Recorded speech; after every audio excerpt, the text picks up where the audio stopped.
Well, the bad news is that the Hill and some other places are onto your old tricks, and it says Bitcoin surge is a boon for white nationalists. So, Yep. Well, what happened was the fucking people at the Hill found out that Danny interviewed Lauren Boebert.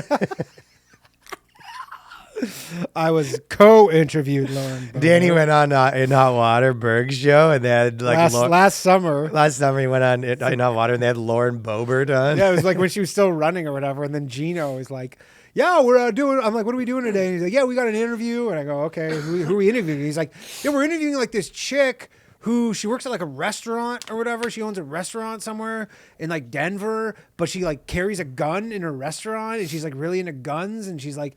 And I go, oh, that sounds pretty wild. And then she comes on, and I remember like she was trying to like use the video, and I kept swearing, and she could be like, "Can you stop swearing?" Because she didn't like the swearing. Well, I can't use the video, and she's like pretty like conservative, like she wanted to use her in Hot Christian Water lady, clip and then for she the promo fucking trail. won, and then now she's like the insane, and then it got written up on like.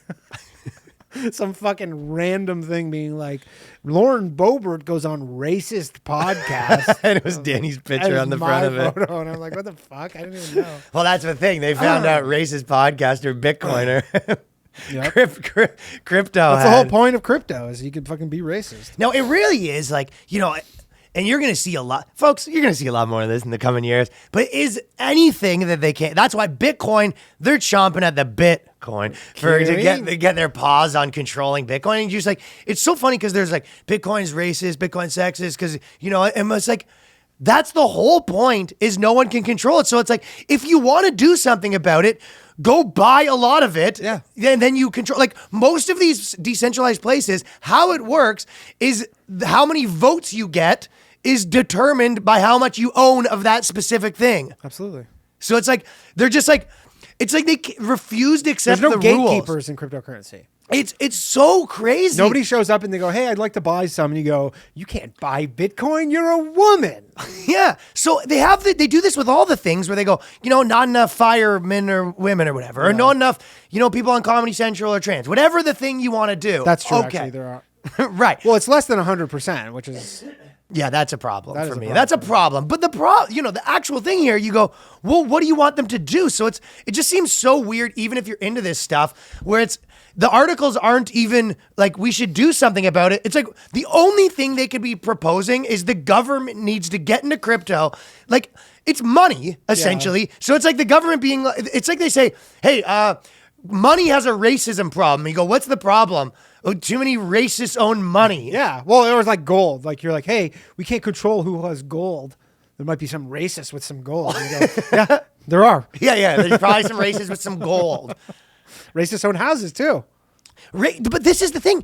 Also, they're like, Bitcoin made some racists rich. Like, guess what else did? The S&P 500. It's so stupid. It's so, but the only thing is because it's a lot of this popping up. This is, I hate to get like trapped in some sort of clickbaity thing, but like the actual in the fucking article, it literally says, it goes, nothing is inherently criminal or extreme about it, and most of its users have no connections to the extreme far right. No, so that's them being like, if just in case if you're thinking, do I own Bitcoin? Do I have a problem? That's them reassuring their viewers like, no, but you're still okay to own it. You have the non-racist Bitcoin. You're allowed to own it. Don't worry. We're going to allow you to own it. We give you sort of the go-ahead. Because as some people are reading this, they go, honey, this Bitcoin stuff that you've owned, it turns out it's racist. Racists have been owning Bitcoin?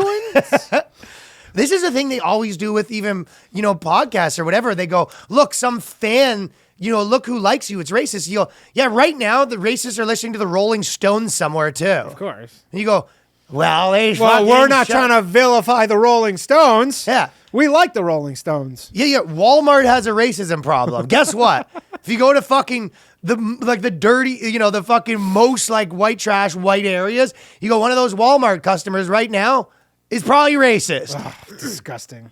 Disgusting. Just the idea that Walmart needs to own up to that.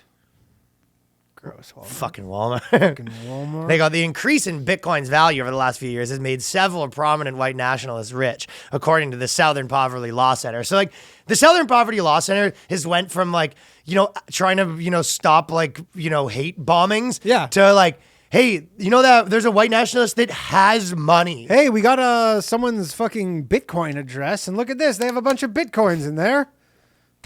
What do you want us to do about it? The government should take their money away for fucking what? Well, we think they're racist. You go, racists shouldn't be on their own money. It's like, well, what do they do? You go, well, how do they eat? You go, well, I guess They should be able to alive. What are you talking about?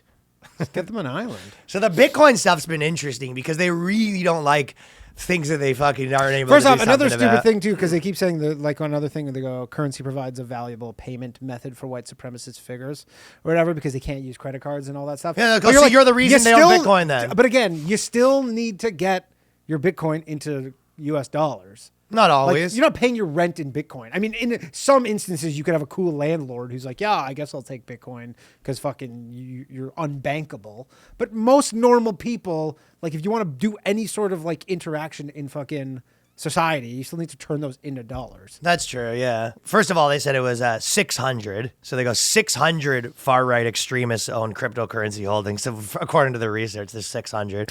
Several prominent white supremacists like Andrew Onheimer, Andrew Eglin, and Stefan Molyneux were the early adopters of Bitcoin, providing them with significant windfalls. So, but it's like, and then they said what you said where they go the PayPal thing, and you are right that they still have to turn it into money, but also they were like, so they're not allowed to use PayPal or any payment processors, and they have Bitcoin now, and you're just like, well, I wonder, yeah, you just said you like banned them from all the other things. Like, well, yeah. And then also, like, don't discount the degree of luck in which these guys were like fucking super online people forever. Right. So like when Bitcoins were $10, people were like, here, I'm going to tip you like a fucking Bitcoin. Thanks for your journalism or whatever the fuck. And then they were like, yeah, whatever. I have a Bitcoin. And then all of a sudden they're like, oh, I have millions of dollars because it's gone up fucking 5,000%. Whereas like, you know, probably when they had them at the time, it was like, whatever. It was. I guess the only point of this article, like, you know, whenever you're talking about something, it's kind of a little bit, and I always think of that whenever it's a joke or a sketch, I'm always like,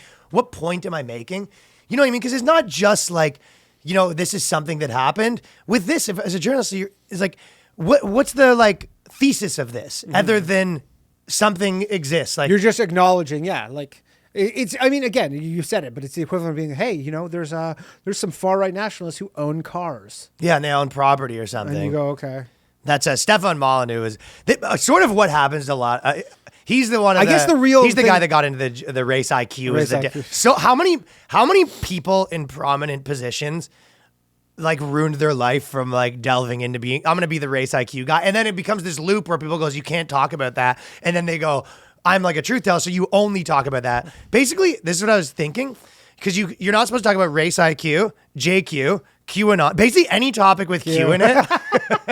I smell a bit. Do you think I should take that to the stage? That's coming to the stage. Coming to the stage. I promise you that will not be on my next special. What's the deal? No, that's like a Seinfeld. They go, everything that's a Q in it. QAnon, JQ. Race IQ. Race IQ. That's how you get into trouble. Is any question that sort of involves Q in it.